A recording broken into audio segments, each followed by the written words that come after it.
Hi, Scott Orlin with CINEMA-Magazin. The movie is called The Sister Brothers, and one of those brothers happens to be with me right now, John C. Reilly. John, congratulations on the movie. How much of a thrill is it to strap on a gun, be on a horse, and be riding in the Old West?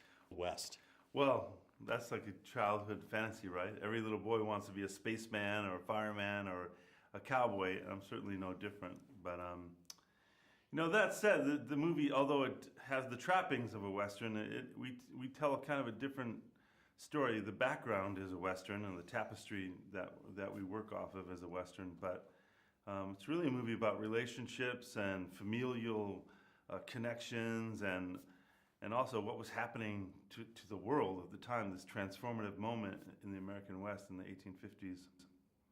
But it's also, I know you have several siblings yourself, but about the familial relationship, especially brothers, and about the bonding of who takes responsibility for who. How much did that resonate with you about your own experiences growing up?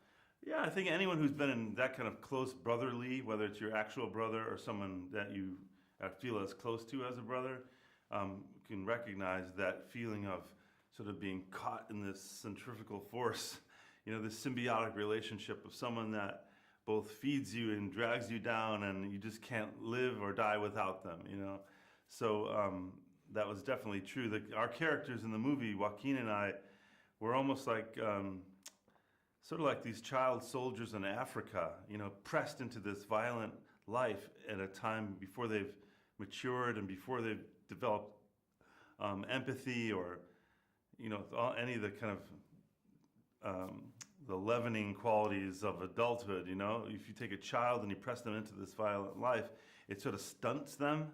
So in a weird way, like our characters, the sisters brothers, are they're still almost like emotionally 12 years old.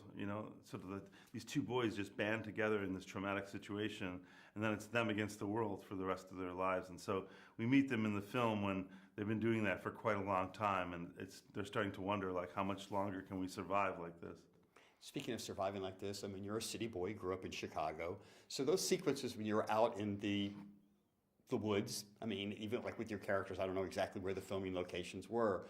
You had an incident with a little spider and, the horses and all the other kind of stuff. How much are you a nature kind of guy? I'm very much a nature kind of guy. I actually grew up across the street from the second largest park in Chicago, this place, Marquette Park, which is although it's a park, to me, when you're a little kid, when you have that much green space, you might as well be in the middle of nowhere. So yeah, I had that, and then in the Midwest, went camping a lot and that kind of thing. And even now, I live in the foothills of Los Angeles, up in the mountains there, so I spend a lot of time outdoors. And weirdly, southern Spain is very similar to Southern California. And you had your own little adventure, from what I understand. I think you were about 10 or 12 years old with a freight train and some cereal. Oh, yeah. So was that your outlaw kind of period? Robbing trains. My whole childhood was kind of an outlaw period, to tell you the truth. I come from a big family, and I come from a neighborhood of big families, so there were just all these kids everywhere all the time. We kind of ran the streets. And so we were always just looking for things to be mischievous about. And well, if someone hears that there's a whole boxcar full of corn pops on the train tracks unattended, well, in my neighborhood, that meant like corn pops on the house for everybody. Talk a little bit about your director, working with him, because, when one looks at your filmography, you've worked with some of the most incredibly impressive directors that are actually in the business today. So each one has to have their own stamp, so to speak. Right. What was his stamp? Wow, Jacques, I think, is one of the greatest filmmakers in the world right now. He definitely fits right in the company of some of the people that you're referring to in my past work.